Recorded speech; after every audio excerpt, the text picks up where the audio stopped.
Ang kwentong ito ay hango sa totoong buhay.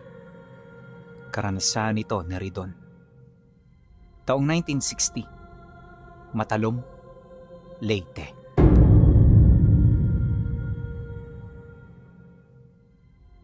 Bago ko simula ng kwento, gusto ko lang sabihin na hindi ko naisip na darating ang pagkakataong ito. Isa lang akong hamak na tagapakinig mo, Pinuno, na walang ibang hangad kundi ang matulog sa tanghali kapag ka nakikinig ng mga kwento mo. At oo, naniniwala ko sa lahat ng inilalapag mo rito, lalo't maging ako man, may karanasan ding magpapatunay sa mga nilalang na nasa panig ng kaliwa. Nasa edad 80 anyos mahigit na ako ngayon. Lahat ng karanasan ko ay nakalimutan ko na. Pero noong mga nagdaang araw, aksidenteng nakuha ng apo ko ang aking lumang aklat na sinusulatan ko ng lahat ng aking karanasan. Binasa niya ito kahit ang pamamaraan ko ng pagsusulat ay hindi gaanong maganda. Sinabi niya to sa akin at dito, naalala ko ang lahat. Nakikinig din siya sa inyo, kaya nagpasya siyang isulat ito sa ilalim ng basbas ko. Sa taong 1960, nasa edad 18 anyos pa lang ako noon. Nag-aaral, masayahing binata, at higit sa lahat, mahal ng mga magulang. Sa lugar namin noon sa Matalom, marami akong kaibigan. Magkakasundo kaming lahat at masaya kaming ginagawa ang aming hilig sa araw-araw. Kagaya rin ako ng iba, Pinuno, na walang ibang gusto kundi ang maglaro at magtawanan kasama ng aking mga kaibigan. Pero isang hapon ng linggo, nagpasya kaming pumunta sa isang tagong patag sa dulo ng palayan. Kaya kami pumunta roon dahil nagkayayaan kaming magtagu-taguan at manghagilap ng mga bayabas. Pero pagdating namin sa lugar, isang kamanghamanghang bagay ang aming naabutan. Hindi kalayuan sa patag, may maliit na kubo. Isang matandang lalaki ang nakatira roon, pero kahit matagal na kami sa baryo, aminado ang bawat isa sa amin na hindi pa namin nakikita ang matandang yon. Dala ng kuryosidad, lumapit kami. Malayo pa lang, natanaw na kami ng matanda, pero hindi kami nito pinagtuunan ng pansin.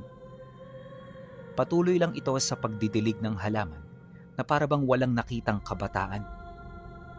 Nakasuot ito ng puting salakot, nakakurduroy na pantalon at may maputing buhok. Maamo ang mukha ng matanda, kaya hindi kami naghinala ng kahit na ano. Paglapit namin sa bahay, hindi kalayuan sa papag, may nakita akong sumilip. Kinabahan ako dahil lang nakita ko noon isang puting aso na may asul na mga mata.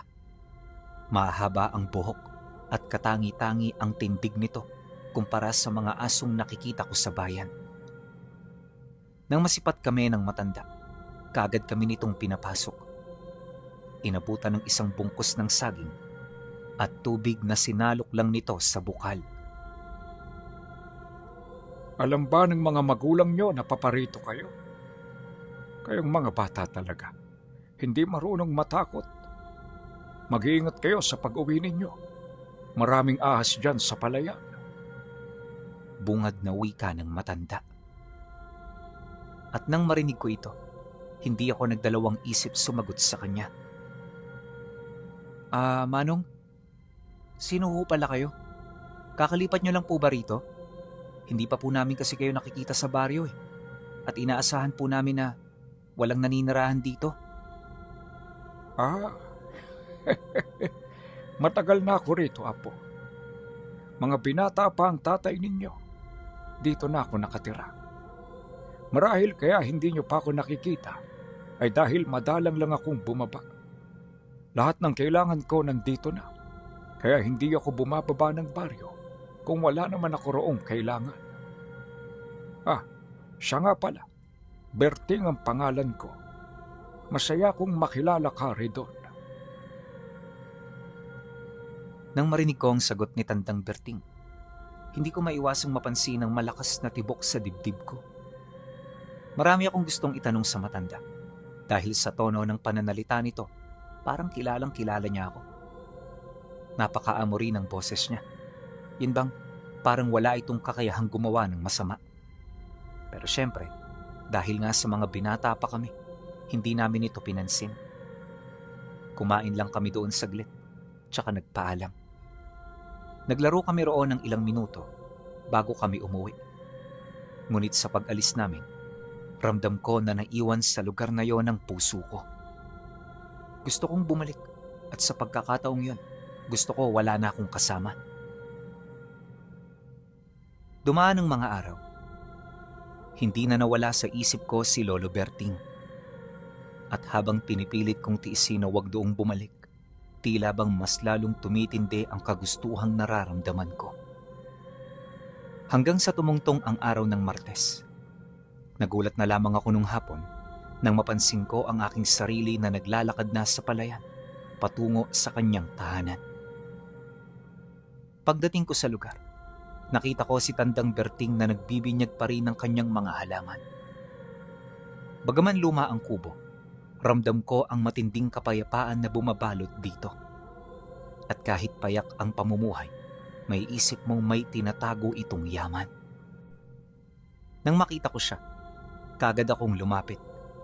At kagaya ng una naming pagkikita, binigyan ako ni Tandang Berting ng isang pirasong saging at tubig sa bukal.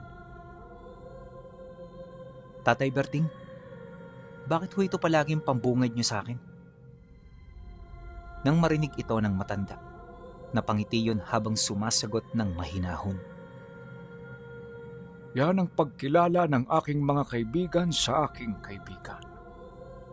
Hanggat nasa sistema mo ang pagkain yan, walang mangdidis kita sa iyo rito.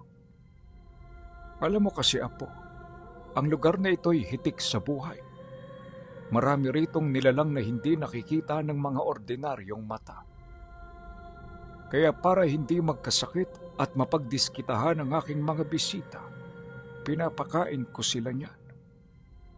Halika, tuloy ka. Tamang-tama. Matagal na rin kasi kitang hinihintay.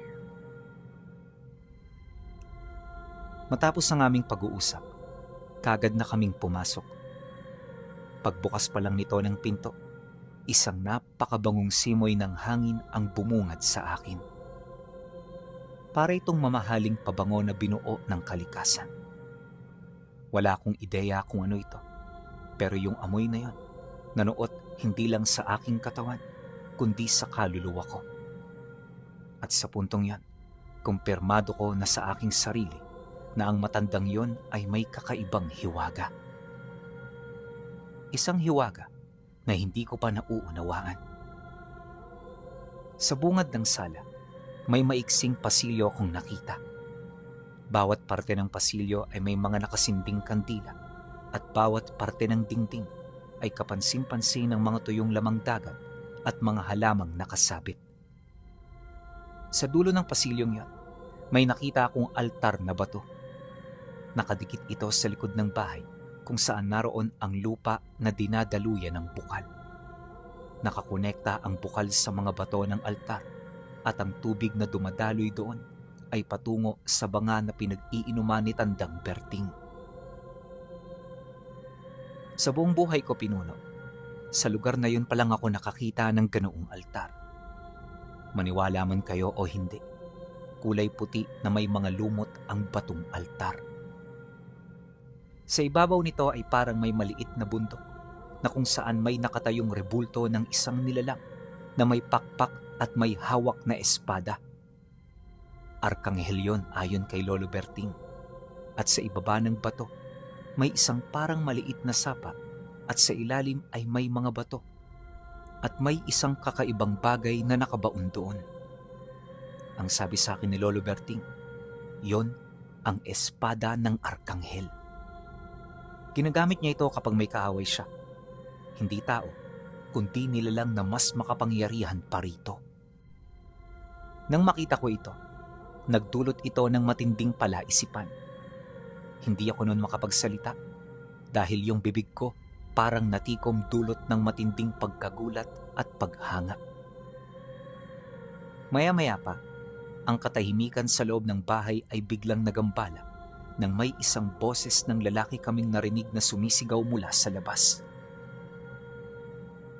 Berting! Parang awa mo na. Salangin mo ang anak ko. Ipinapangako ko sa iyo. Magbabago na siya.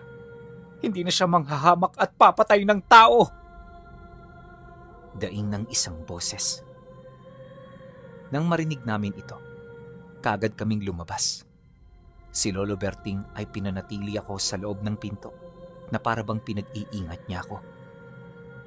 Ngunit mula sa lugar na yon, nakita ko ang isang matandang lalaki na kalbo, maputla ang balat at higit sa lahat, ubod na yon ng payat.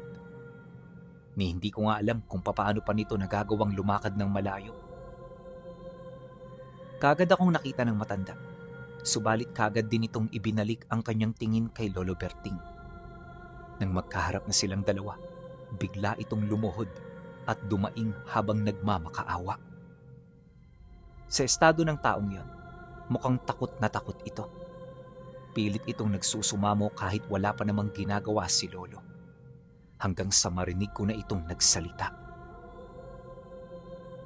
Kayong mga aswang na nakatira rito, hindi kayo marunong rumespeto sa aking batas. Hindi nyo ba alam na kaming mga dibino ay direktang sugo ng mga arkanghel? At dahil dyan, kaya ang batas na aming sinusunod ay hindi pwedeng mahabi ni mabalim. Napakalakas ng kapangyarihan ng langit at kahit sinong humarang makukuha niya ang kanyang parusa. Dalhin mo mamayang gabi ang anak mong nagkasala. Dito sa lupa kung saan ako naninirahan, ipapataw natin sa kanya ang parusang kamatayan. Matapos itong sabihin ni Lolo Berting, mas lalong humagulgol sa iyak ang nilalang. Hindi na rin ito nagsumamo at nakiusap pa na para bang tanggap na nito ang lahat ng mga mangyayari sa anak niya. Pagtalikod ni Lolo Berting Pinuno, dali-dali namang gumapang papalayo ang matanda. At nang makasuot ito sa talahiban, hindi na yon nakita pa. Nanigas ako sa aking kinatatayuan sa may pintuan ng kubo. Ang hangin na kanina lang ay tila ba mamahaling pabango ng kalikasan ay biglang naging mabigat at may konting anghang na humahagupit sa aking balat. Ang mga salitang binitawan ni Lolo Berting, mga salitang tulad ng aswang, dibino at parusang kamatayan, ay paulit-ulit na umaalingaw-ngaw sa aking isipan. Sa edad ko noon bilang 18, ang alam ko lang sa mundo ay mag-aral, makipagtawanan sa mga kaibigan at matulog sa tanghali. Ngunit sa hapong yon, pakiramdam ko ay nahulog ako sa isang malalim at madilim na balon ng mga bagay na hindi ko maipaliwanag. Humarap sa akin si Lolo Berting. Ang maamo niyang mukha ay wala ng bakas ng galit, ngunit ang kanyang mga mata ay may kakaibang kislap, isang uri ng otoridad na hindi mo mababali. Kulay pilak ang kanyang buhok sa ilalim ng puting salakot at sa sandaling yon, tila ba mas tumangkad siya sa aking paningin. Riton, apo. Ang malumanay ngunit mariing tawag niya sa akin. Huwag kang matakot. Ang nakita mo'y isa sa mga pinuno ng mga nilalang na gumagala sa dilim. Sila ang mga nambibiktima ng mga inosente sa ibaba ng baryo kapag sumasapit ang kabilugan ng buwan. Ngunit dito sa aking bakuran, walang kapangyarihan ang kanilang talas. Dito, ang batas ng langit ang nasusunod. Lo, ano ba talaga kayo? At ano pong mangyayari mamayang gabi? Ngumiti ng bahagya si Lolo Berting nang marinig ito, kasabay ng paglapit nito sa akin bago nito mahinang tinapik ang aking balikat. Ang init ng kanyang palad ay tila naghatid ng kakaibang tapang sa aking natatakot na puso.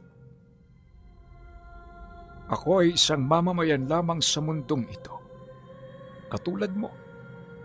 Ngunit pinili ako upang maging bantay. Ang tawag sa amin ay dibino. Mga taong biniyayaan ng karunungan at lakas upang ipagtanggol ang balanse ng liwanag at dilim. Mamayang gabi bago lumubog ng tuluyan ang araw, magaganap ang paglilitis.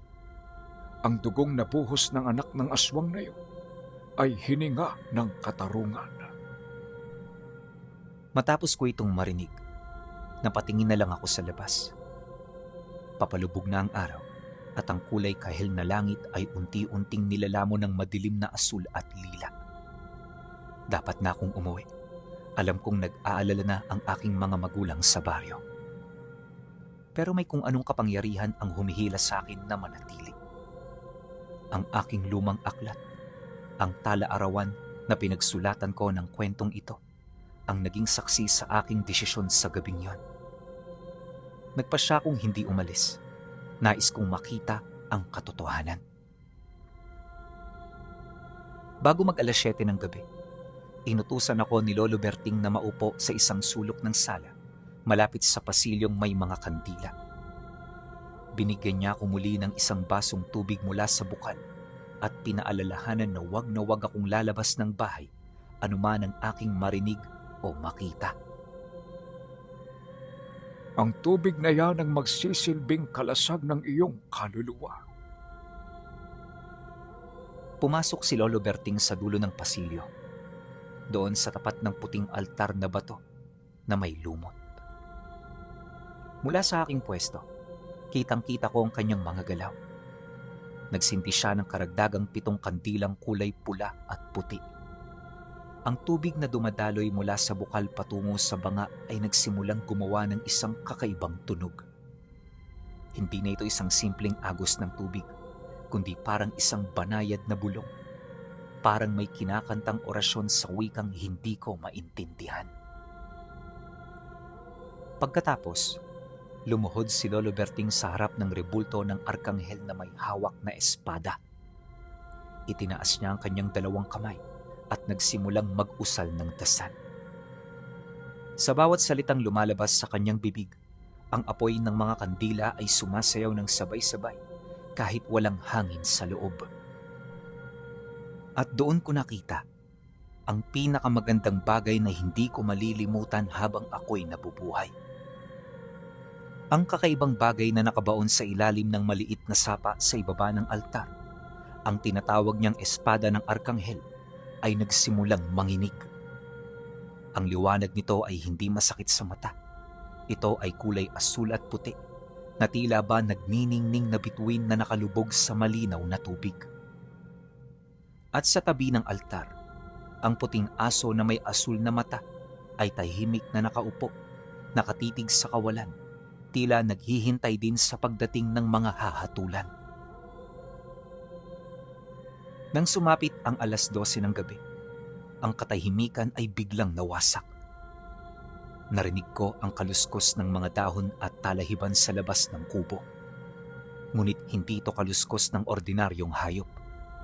Mas mabigat ito at may kasamang kakaibang gurlis sa lupa na tila ba may mga mahabang kuko na dahan-dahang humahawi sa mga damuhan. Isang mabahong amoy ang biglang pumasok sa siwang ng dingding na kawayan. Agad kong tinakpan ang aking ilong, ngunit naalala ko ang bilin ni Lolo Berting. Ininom ko ang natitirang tubig sa baso at sa isang saglit, ang mabahong amoy ay napalitan ng amoy ng sariwang ulan. Berting, narito na kami. Wika ng nilalang na nasa labas. Yon ang matandang kalbo at payat na nakita ko kaninang hapon. Ngunit sa pagkakataong ito, ang kanyang boses ay mas garalgal, puno ng takot at pighati. Sumilip ako ng bahagya sa bintanang kawayan. Sa ilalim ng liwanag ng buwan, nakita ko ang matanda. Sa tabi niya may isang nilalang na nakagapos gamit ang mga baging na may tinik. Ang nilalang na ito ay mukhang tao, ngunit hindi malayo ito sa ating estado. Ang kanyang mga kamay ay mahahaba, ang mga kuko ay itim at matutulis, at ang kanyang muka ay tila ba nakahati sa pagitan ng mukha ng isang mabangis na baboy ramo at ng isang lalaki. Ang mga mata nito ay pulang-pula nagliliyab sa galit at gutom. Ito ang anak ng matanda, ang aswang na pumapatay ng mga tao sa bayan. Dahan-dahang binuksan ni Lolo Berting ang pinto ng kubo. Lumabas siya ng walang bitbit na kahit na anong sandata. Ang tanging suot niya ay ang kanyang puting salakot at ang malinis na kamiseta. Ang puting aso ay sumunod sa kanya. Dahan-dahang naglakad pababa ng hagdan. Ipasok mo siya sa loob ng bilog. Utos ni Lolo Berting sa matandang aswang. Tumingin ako sa lupa roon. May isang malaking bilog na nakaukit na pinaliligiran ng mga puting bato na galing sa bukal. Puwersahang itinulak ng matandang ama ang kanyang anak sa loob ng bilog. Sa sandaling tumapak ang mapanganib na nilalang sa loob, biglang may lumabas na manipis na usok mula sa kanyang mga paa na tila napapaso siya sa lupang kanyang kinatatayuan. Umungol ito ng napakalakas, isang tunog na nagpatindig ng balahibo ko. Ang tunog na yon ay kombinasyon ng iyak ng aso, tili ng baboy, at hiyaw ng isang taong sinusunog ng buhay. Ikaw na sumira sa batas ng buhay. Panimulang wika ni Lolo Berting na umalingaw-ngaw sa buong patag na tila ba nanggagaling sa langit. Ipinagpalit mo ang iyong pagkatao sa rurok ng kadiliman. Maraming buhay ang iyong kinuha para lamang sapatan ng iyong rurok ng pagkagutom. Ang lupaing ito ay sumisigaw ng katarungan. Ang nakagapos na aswang ay nagpumiglas. Berting! Matanda ka na eh. Isang hamak na tao. Walang karapatang hatulan ako. Ang gabi ay sa amin. At ang dilim ay sa aming hari. Sigaw ng nilalang habang sinusubukan nitong putulin ang mga baging na may tinik. Ang lawi nito ay tumutulo na rin sa lupa na tila ba asido na nagpapausok sa damuhan. Hindi natinag si Lolo Berting. Itinaas niya ang kanyang kanang kamay patungo sa direksyon ng kubo, partikular sa direksyon ng altar. At sa loob ng bahay, narinig ko ang malakas na pagbaba ng tubig sa banga. Ang espada ng arkanghel na nakabaon sa maliit na sapa ng altar ay biglang lumipad palabas ng bintana. Hindi ko nakita ang mismong talim nito, kundi isang purong liwanag na hugis espada na dumaan sa aking tapat. Ang bilis nito ay katulad ng kidlat. Nang makalabas ang liwanag, direkta itong pumunta sa kamay ni Lolo Berting. Sa sandaling hawakan niya ang liwanag na yon, ang buong paligid ay binalot na rin ng liwanag na tila umaga na. At ang matandang aswang na ama ng hinahatulan ay napaluhod at napapikit ng mata, habang ang kanyang anak ay lalong napaungol sa matinding takot. Sa ngalan ng 7 arkanghel at sa kapangyarihang ipinagkaloob sa mga dibino, tinatapos ko ang iyong kasamaan. Saad ni Lolo Berting. Matapos na, ibinaba niya sa lupa ang espada. Walang madugong tagpo, walang talsik ng laman. Sa halip, nang tumama ang liwanag ng espada sa dibdib ng nilalang, ang katawan nito ay unti-unting naging abo. Nagsimula ito sa kanyang mga paa, umakyat sa kanyang katawan, hanggang sa ang kanyang huling hiyaw ng galit ay tuluyang nawala, kasabay ng hangin. Ang abo ay mabilis na tinangay ng amihan, na tila ba walang anumang nangyari doon sa patag. Maya-maya pa, nakita ko ang ama nito na nakaluhod pa rin, umiiyak ng tahimik. Tumingin ito kay Lolo Berting, hindi nang may galit, kundi nang may pagpapasalamat. Salamat. Salamat sa pagtapos ng kanyang paghihirap. Bulong nito, bago ito dahan-dahang tumayo at naglakad pabalik sa madilim na kagubatan hanggang sa tuluyan na itong nawala sa aking paningin. Matapos ang tagpong yon, Hindi ko namalayan kung papaano ako nakatulog sa sulok ng kubo. Nagising na lamang ako nang tumama ang sikat ng araw sa aking muka sa pamamagitan ng mga siwang ng kawayan. Ang amoy ng masarap na kape at pritong saging ang pumukaw sa aking ulirat. Tumayo ako at tumingin sa labas. Naroon muli si Lolo Berting, masayang nagdidilig ng kanyang mga halaman at tila ba walang anumang misteryosong nangyari kagabi. Ang puting aso ay nakahiga sa ilalim ng papag. Dahan-dahang ikinakaway ang kanyang buntot nang makita ako. Gising ka na pala, Rido. Kumain ka na muna bago ka bumaba sa baryo. Siguradong hinahanap ka na ng iyong mga magulang. Bati sa akin ni Lolo Berting na may kasamang malambing na ngiti. Lumapit ako sa kanya na punong-puno pa rin ng mga tanong. Lolo, yung mga nakita ko ba noong gabi, totoo ho ba yun? O isang panaginip lang? Tumingin sa akin ng malalim si Lolo Berting. Ang katotohanan, Apo, ay madalas mas matindi pa sa panganib. Ang nakita mo ay bahagi ng mundong hindi nauunawaan ng marami. Ngunit tandaan mo ito, hanggat may mga taong handang tumayo para sa liwanag, walang dilim ang pwedeng manalo. Isulat mo ang lahat ng ito. Darating ang araw, kapag ako ay sobrang tanda na, ang kwentong ito magpapaalala sa iyo na ang mundo ay puno ng hiwaga. Umuwi ako sa baryo na may ibang pananaw na sa buhay. Hindi ko sinabi sa aking mga magulang o sa aking mga kaibigan ang aking nasaksihan dahil alam kong hindi sila maniniwala. Sinulat ko ang lahat ng detalye sa aking lumang aklat. Inakala ko na doon na magtatapos ang aking kwento, ngunit ang hindi ko alam, ito ay simula pa lamang. Dahil pagkaraan ng 11 araw, nagpakita sa akin ng matanda, ang ama ng aswang na hinatulan ng kamatayan ni Lolo Berting. Binalaan ako nito patungkol sa mga maranhig at mga asbo na gustong mag-aklas upang tuldukan ng pamamahala sa kanila ng dibino. Sugatan ng matandang yon ang makita ko at sa estado niya, mukhang malaking gulo ang kanyang tinakasan para lamang makipagkita. Bago pa ito umalis, may mga bulong pa itong nagpalakas ng kaba at takot na aking naramdaman. Pag-ingatin mo ang mahal na dibino, sapagkat ang pinuno ng dalawang lahing nagkaisa ay isang itim na babaylan na may taglay na kakaibang uri ng mutya.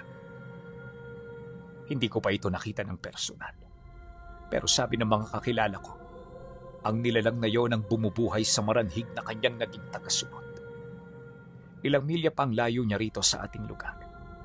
Gayunpaman, maghanda kayo ng mas maaga sapagkat ang nakaambang panganib ay malapit ng dumating. Matapos nitong magwika, kagad ako nitong iniwan. At magmula noon, hindi ko na ito nasilayan. Umalis ang matandang aswang na sipat ko ang malalim na sugat sa katawan. Nagkalat sa kanyang dinaraanan ang malapot niyang dugo at ang amoy ng kanyang nabubulok na laman at ang hanging tila may lasang tanso dahil sa dugo ay nanatili sa aking ilong. Sa takot ko, ang aking mga tuhod ay nanginig at ang hawak-hawak ko na magaan ay tila naging kasing bigat ng isang sako ng palay. Hindi ako nag-aksaya ng panahon. Kahit papasapit na ang gabi, tinakbo ko ang distansya patungo sa kubo ni Lolo Berting. At sa aking pagtahak ng daan, dito ko napansin ang makakapal na ulap na nakatakip sa buwan. Tila ba nakikiramay sa nagbabadyang panganib. Ang bawat kaluskos ng dahon ng saging at ang huni ng mga kuliglig ay tila mga bulong ng mga nilalang na nagmamasid sa aking bawat hakbang. Nang makarating ako sa tapat ng kubo ni Lolo Berting, hiningal ako ng matindi at halos wala ng boses na lumalabas sa aking lalamunan. Ngunit bago pa man ako makatutok sa kanyang pinto, dahan-dahan na itong bumukas. Lumabas si Lolo Berting hawak ang kanyang puting salakot at sa likod niya ang alaga niyang aso na ngayon ay nakatayo ng tuwid at tila nakatunghay sa direksyon ng kagubatan. Alam ko kung bakit ka naparito, Apo. Naramdaman ko ang pagdaloy ng itim na enerhiya sa paligid. Ang dugo ng aswang na lumapit sa iyo ay nagdala ng mensahe ng digmaan. Gulat na gulat man sa aking narinig, pinili ko pa ring ilahad sa kanya ang lahat ng bagay na aking nalaman. Lolo Berting, sabi ng matanda, ang mga maranhig at asbo, magkakaisa sila at may pinuno sila, isang itim na babaylan na may hawak ng mutya. Kaya raw nung bumuhay ng patay dahil doon. Pagkasambit ko ng mga katagang yan, sa halip na sumagot, pumasok kami ng magkasama sa loob ng kubo. Ang amoy ng mamahaling pabango ng kalikasan na naramdaman ko noong una kong pagbisita ay napalitan ngayon ng amoy ng nasusunog na kamangyan at tuyong halaman. Sa tapat ng puting altar na bato, ang daloy ng tubig mula sa bukal ay mas mabilis na lumilikha ng isang tila nagmamadaling tunog.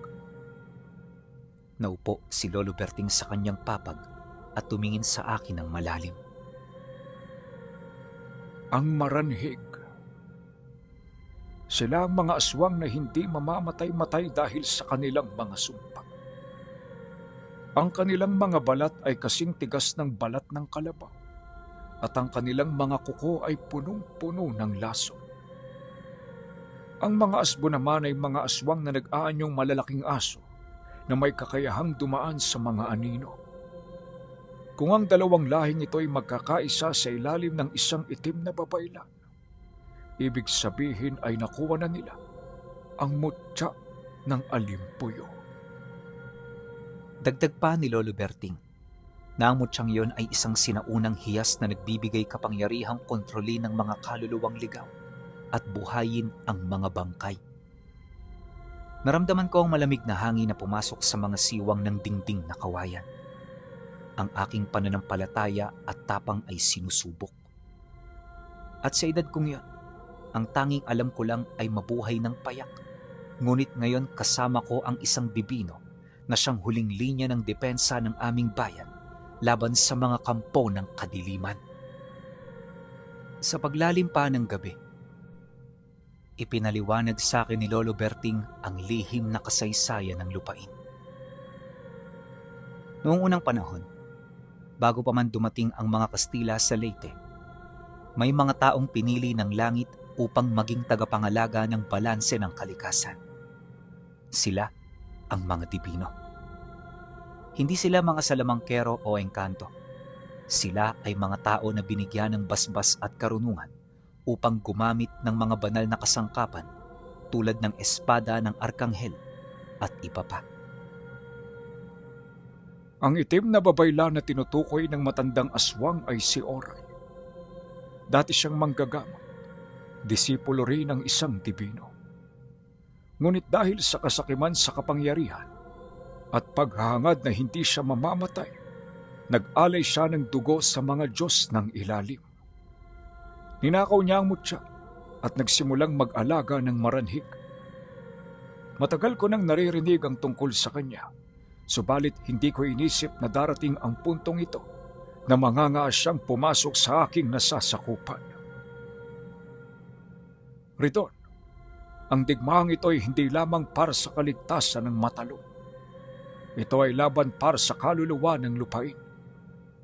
Kung mapapasakamay ni Oray ang bukal na ito, gagamitin niya ang banal na tubig upang hugasan ang sumpa ng mga maranhig.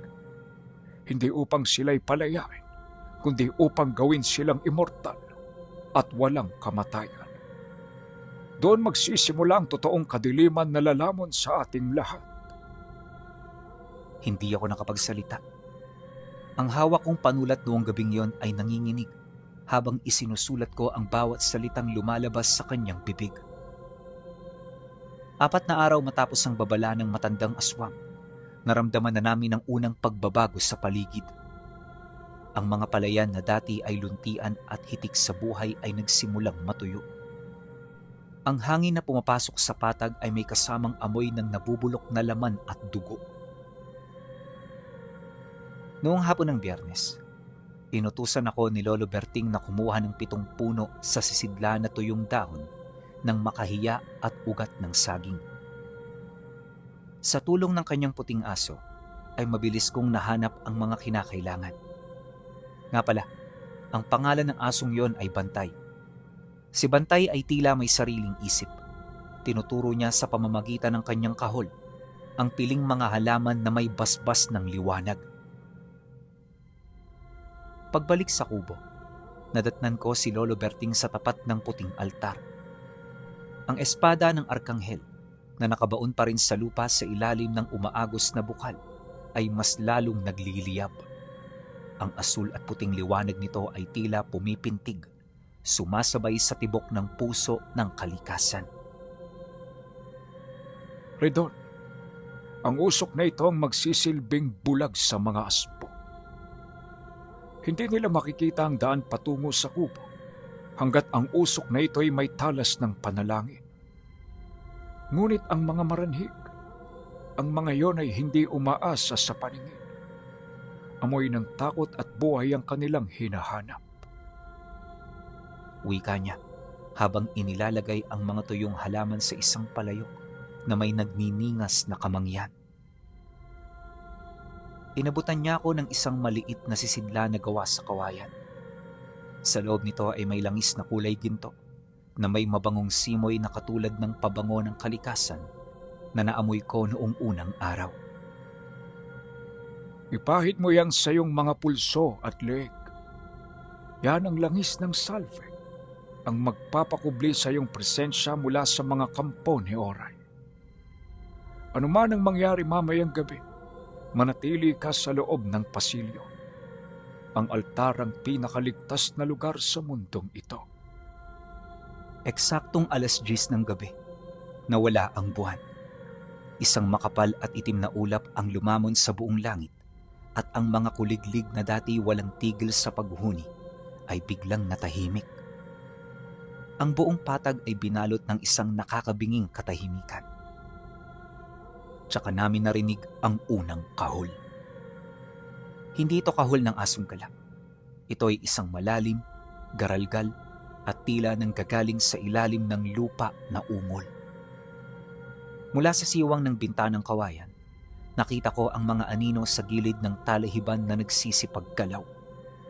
Ang mga anino ay tila humihiwalay sa lupa. Nag-aanyong malalaking aso na may mata, mahahabang pangil at tumutulo ang napakalapot na laway. Mabilis silang tumakbo patungo sa kubo. Ngunit nang dumaan sila sa usok ng kamangyan at makahiya, nagsimula silang umungol dulot ng matinding kalituhan. Nagsalpukan sila sa isa't isa, tila ba biglang nabulag at nawala ng direksyon. At nang makita ito ni Lolo Berting, tsaka na ito kumilos. Bantay, tapusin mo ang kanilang paggalap. Sa isang iglap, ang puting aso na maamo ay nagbago ng anyo. Ang kanyang mga asul na mata ay nagliyab at ang kanyang tindig ay naging kasing laki ng isang batang kalabaw. Lumundag si Bantay mula sa hagdan patungo sa kawan ng mga asbo. Ang bawat kagat at kalmot ni Bantay ay nag-iiwan ng sugat na may puting liwanag na nagpapatunaw sa mga asong anino na tila ba yelo na nailapit sa apoy. Ngunit alam ni Lolo Berting na ang mga asbo ay pambungad lamang. Ang totoong panganib ay dahan-dahang naglalakad sa gitna ng palayan. Narinig ko ang mabibigat na yabag. Tunog ito ng mga tuyong buto at matitigas na balat na nagkakatamaan. 5 nilalang ang lumabas mula sa dilim. Ang kanilang mga balat ay kulay abo at tuyong-tuyo. Ang kanilang mga kuko ay mahaba, may itim, at ang kanilang mga muka ay walang emosyon. Sa likod nila, isang figura ng babae ang dahan-dahang lumulutang sa ibabaw ng mga damuhan. Nakasuot siya ng itim na kasuotan na gawa sa mga lanta at patay na baging. Ang kanyang muka ay kalahating maganda at kalahating nabubulok. Ang kanyang kanang kamay, hawak niya ang isang hiyas na nagliliyab sa kulay lilang apoy. Si Oray, ang itim na babaylan. Berting! Matanda na ang iyong mga bisig. Ang kapangyarihan ng iyong mga arkanghel ay lipas na sa bagong mundong aking itatayo. Ibigay mo sa akin ang bukal at hahayaan kong mabuhay ang batang itinatago mo dyan sa loob. Nang marinig ko ito, doon pa lamang lumakas ang tibok ng puso ko. Napagtanto ko kasi noong mga sandaling yon na alam ng nilalang na ako'y naroon. Napatingin ako sa mga tala-arawan at sa sandaling yon, inihanda ko na ang aking sarili sa kung anong mangyayari sa akin. Maya-maya pa lumabas si Lolo Berting sa veranda ng kubo. Ang kanyang puting salakot ay nagniningning na sa dilim. Oray! Ang liwanag ay walang katapusan at ang dilim ay may hangganan. Ang bukal na ito ay mananatiling banal at ang iyong kasamaan ay magtatapos sa gabing ito. Subalit imbis na masindak ang nilalang, mabilis nitong itinaas ang mutya ng alimpuyo. Ang lilang liwanag nito ay humampas patungo sa kubo, ngunit bago pa man ito makatama, itinaas ni Lolo Berting ang kanyang kanang kamay patungo sa altar. Ang espada ng arkanghel ay lumipad palabas, diretso sa kamay ng dibino. Sa pagkakataong ito, nakita ko ang anyo ng sandata. Ito ay isang sinaunang espada na gawa sa purong kristal, ngunit ang talim nito ay binubuo ng dumadaloy na asul na apoy at banal na tubig. Pagsilay dito ng mga maranhig, buong puwersa itong sumugod sa utos ng kanilang Panginoon. Ang kanilang matitigas na kuko ay sumabit sa hangin, ngunit si Lolo Berting ay gumalaw na may kakaibang liksi na hindi mo maiisip sa isang matanda. Sa bawat kumpas ng espada, ang matitigas na balat ng mga maranhig ay nagliliyab sa asul na apoy. Ngunit sa kabila nito, may isa sa mga maranhig ang nagawang makalapit sa hagdanan, kasabay ng pagpasok ng amoy nito sa loob ng kubo. Nang malanghap ko ito, kaagad akong nakaramdam ng matinding takot. Subalit bago pa man ito makatapak sa itaas, ang puting altar sa likod ko ay naglabas ng isang malakas na alon ng enerhiya na nagpatalsik sa nilalang pabalik sa lupa. Sa ngalan ng 7 arkanghel, inuutusan ko kayo. Bumalik kayo sa ilalim ng lupa kung saan kayo nagmula. Sigaw ni Lolo Berting habang pinapaslang ang mga maranhig na nagkakaisang lumaban sa kanya. Maya-maya pa, isinaksak niya ang espada sa lupa.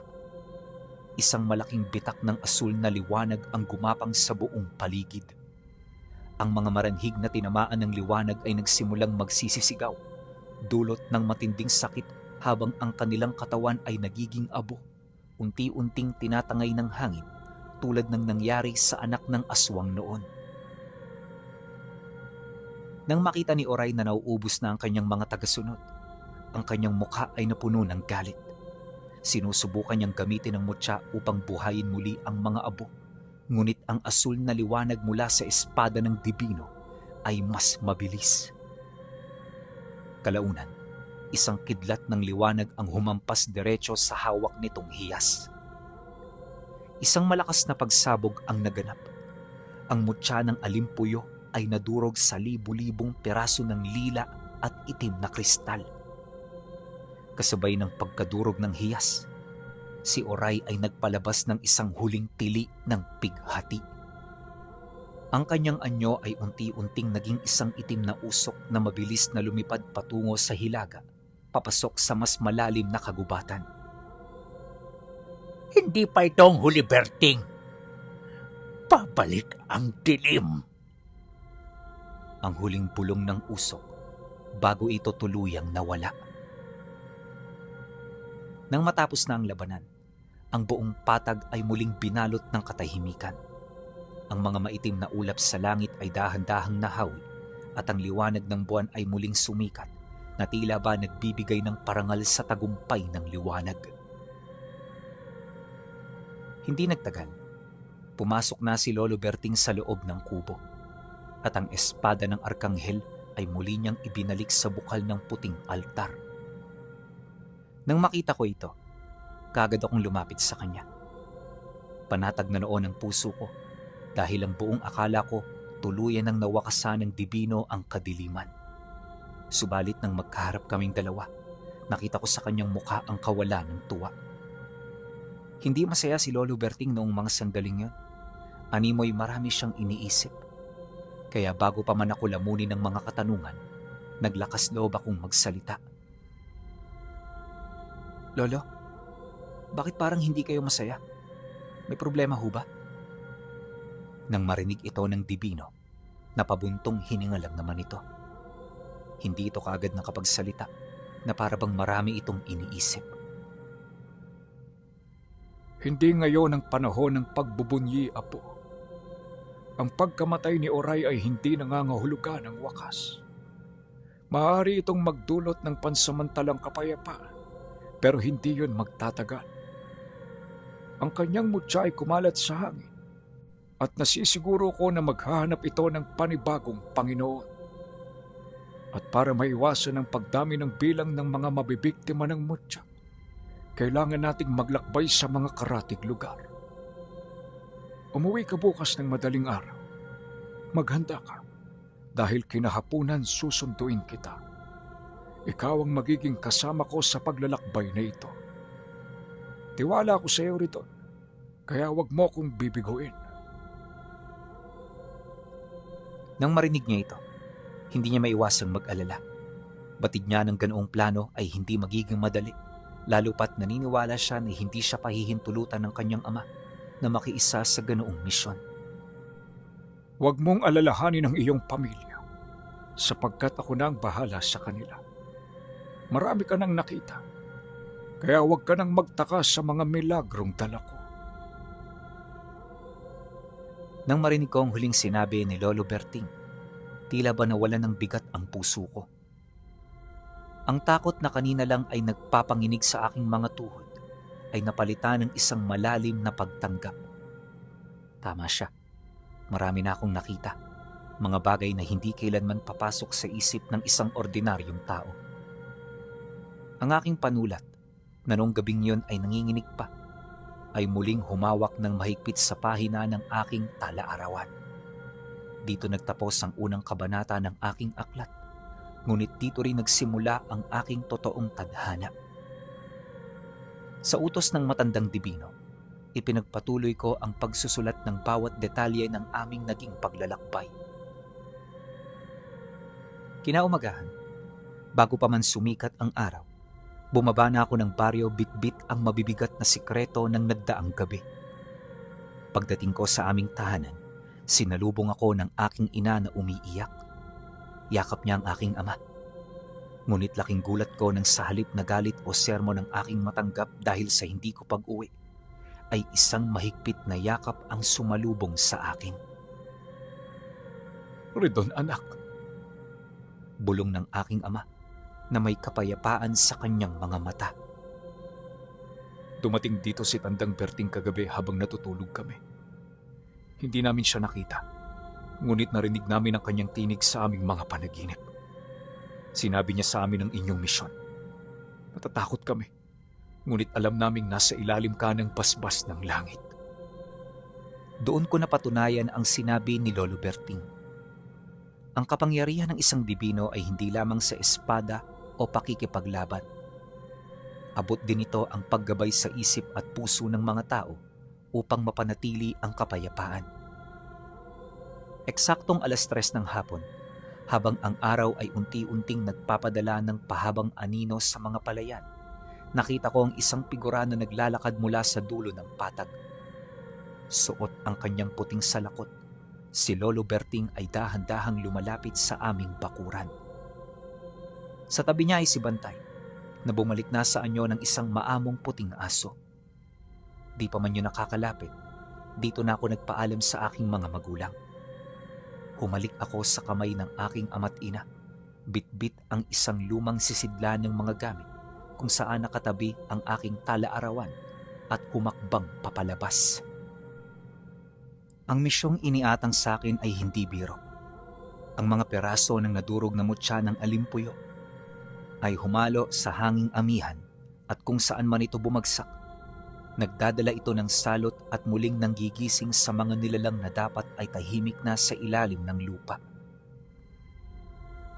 Sa loob ng ilang buwan, nilakbay namin ang mga kabundukan ng Leyte. Mula sa kagubatan ng Bato, Hilongos, hanggang sa mga liblib na bahagi ng Inupakan. Sa bawat bayan na aming napupuntahan, may mga kakaibang kwento kaming nararanasan. Naririnig namin ang lahat ng yan bago pa man magsimula ang pagtulong ni Lolo Berting sa mga taong may malubhang karamdaman. Ang ilan sa mga kwento na aming naririnig ay patungkol sa mga patay na muling bumabangon dahil sa udyok ng itim na mahika. Mga taong biglang nagbabago ng anyo kapag sumasapit ang dilim dahil sa paglanghap ng usok ng nadurog na mutya. May mga nalaman din kami patungkol sa mga maranhig na nagtatago sa mga kuweba, naghihintay ng hudyat ng bagong Panginoon.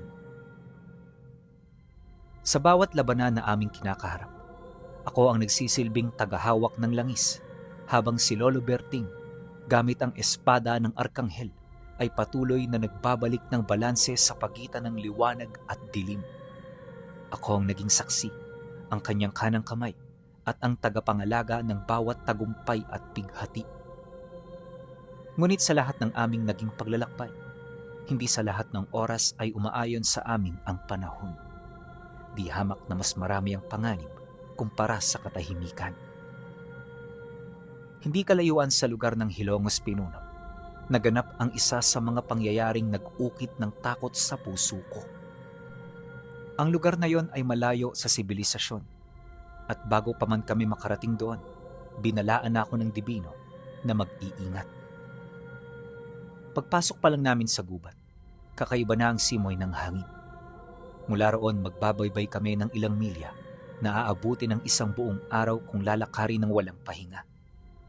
Hindi naman kami nagmamadali, kaya inabot ng 3 araw ang aming paglalakbay bago namin matanaw ang isang baryo sa gilid ng bundok. Mga taga-bukid ang nakatira roon, halatang hindi pa nakakalasap ng biyaya ng modernong panahon. Subalit sa kabila ng payak na pamumuhay, may isang katotohanang nagtatago. Hindi na taon ang pagtungo namin sa lugar na yon. Isa ito sa mga minarkahan sa mapa ni Lolo Berting. Naniniwala siya na ang piraso ng mga mutyang nagkalat sa hangin ay kukunin ng mga nilalang na nakatira sa baryo.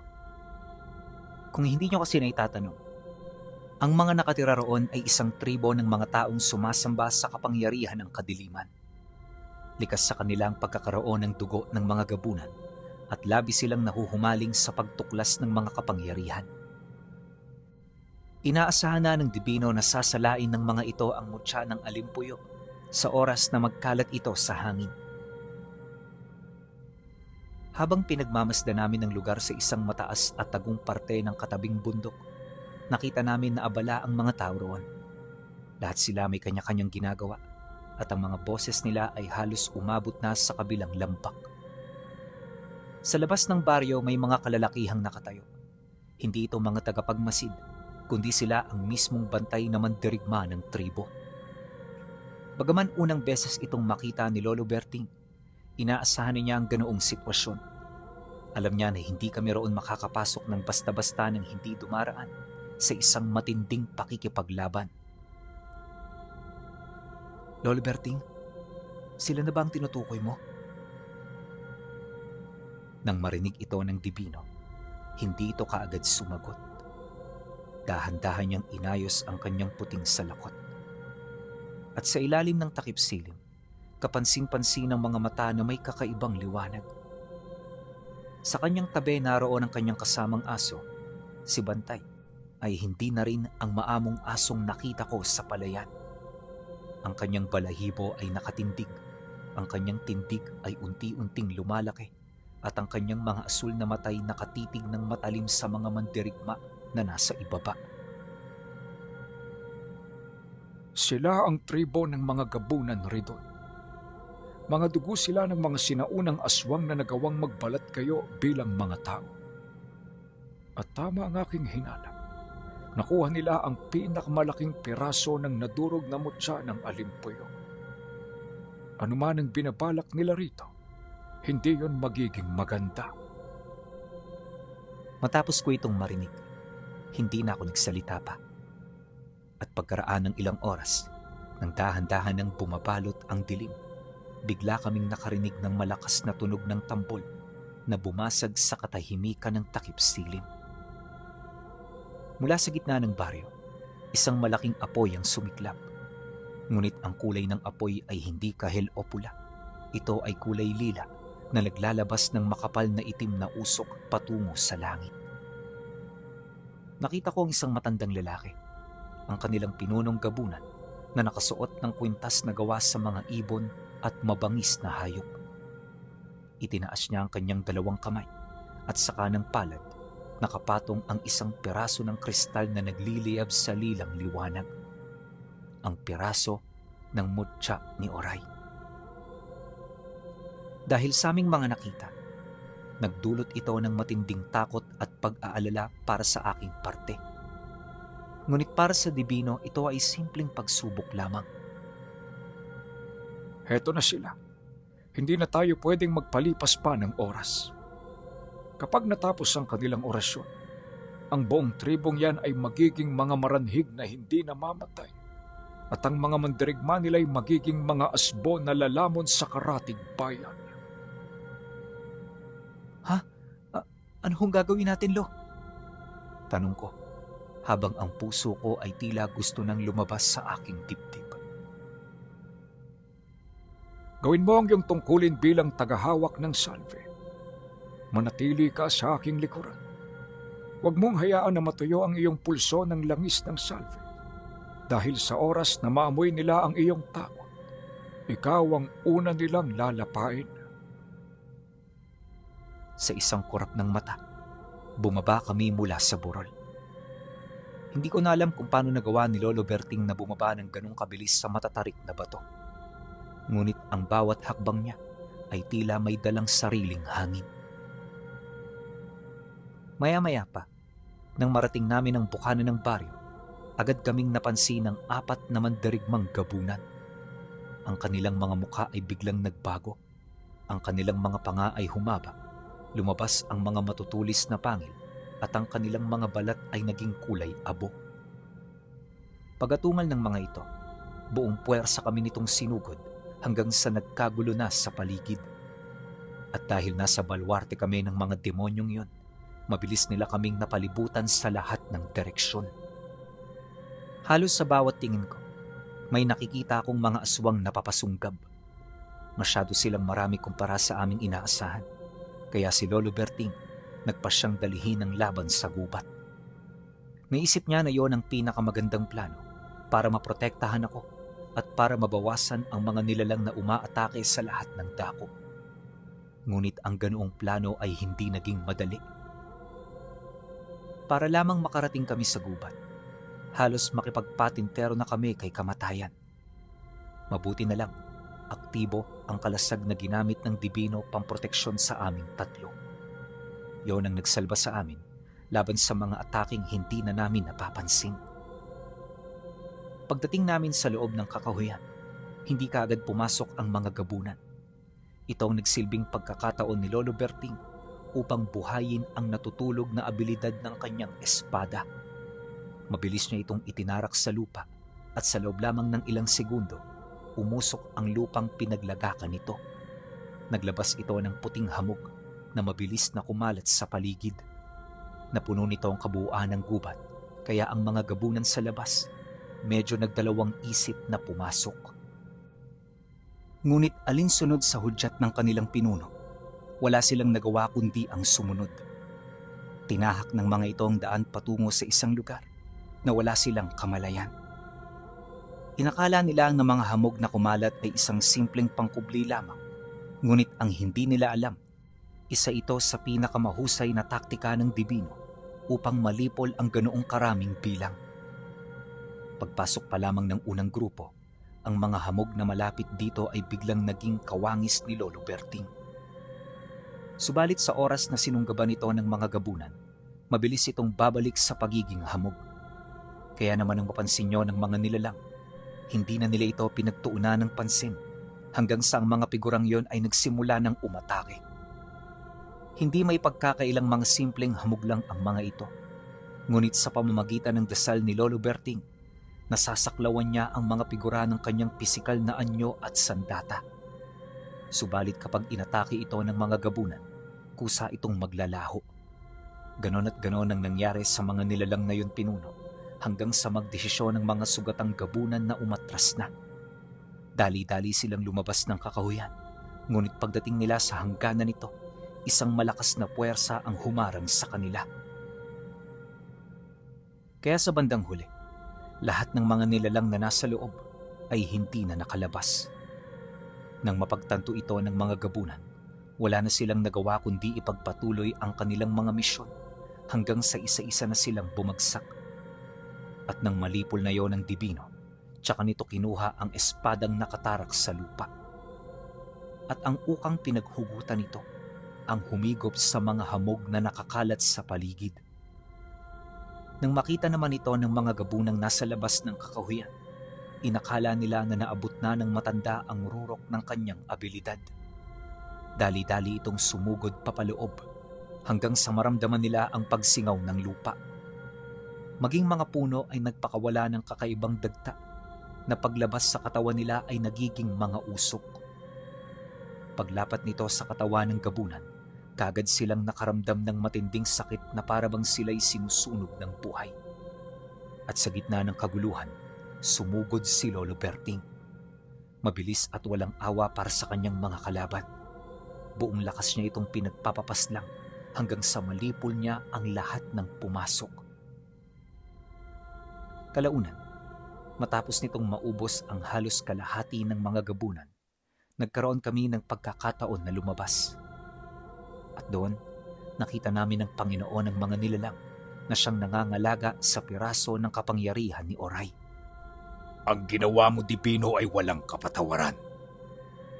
Sa tingin mo ba, porke nalagas mo ang kalahati ng aming lahi, tagumpay ka na? Nakakalimutan mo atang marami kami sa tribong ito. Marami nang sumubok na kami lipulin, pero lahat ay hindi nagtagumpay. At kagaya ng mga nauna, matutulad ang tadhana mo sa kanila. Nang marinig ito ni Lolo Berting, hindi na ito sumagot. Kagad nitong iwinasiwas ang hawak nitong espada at sa isang kisap mata, naglaho ito sa paningin ng nilalang. At bago pa man ito magkaroon ng kamalayan, bigla itong napasigaw ng malakas nang atakihin ito ng Dibino sa kanyang mismong harapan. Mahigit sa 100 hiwa ang tinamo nito bago yun tuluyang naagnas at naabo. Nang makita ito ng mga natitira, kagad itong nagsipulasan. Ngunit sa tulong ni Bantay, wala nang nakatakas pa sa kanila. Bago kami umalis sa lugar, tinupok namin ang lahat ng kagamitan na kanilang iniwan. At magmula noon pinuno, naging maayos at madali na ang aming paglalakbay. Hindi na rin ako nakaramdam ng takot dahil karamihan sa mga lugar na aming nararating ay purong pagtulong na lang ang aming pakay. Nang masiguro na namin na wala nang bakas ang mutya ng alimpuyo, tsaka pa lamang kami umuwi. At doon, nagsimula ang pagbabago ng buhay ko. Ngayong pangkasalukuyan, bagaman tapos na ang aming kasaysayan, labis pa rin akong humahanga sa kahusayan at kadakilaan ni Lolo Berting na tinaguri ang Dibinong nagtataglay ng espada ni Arkanghel.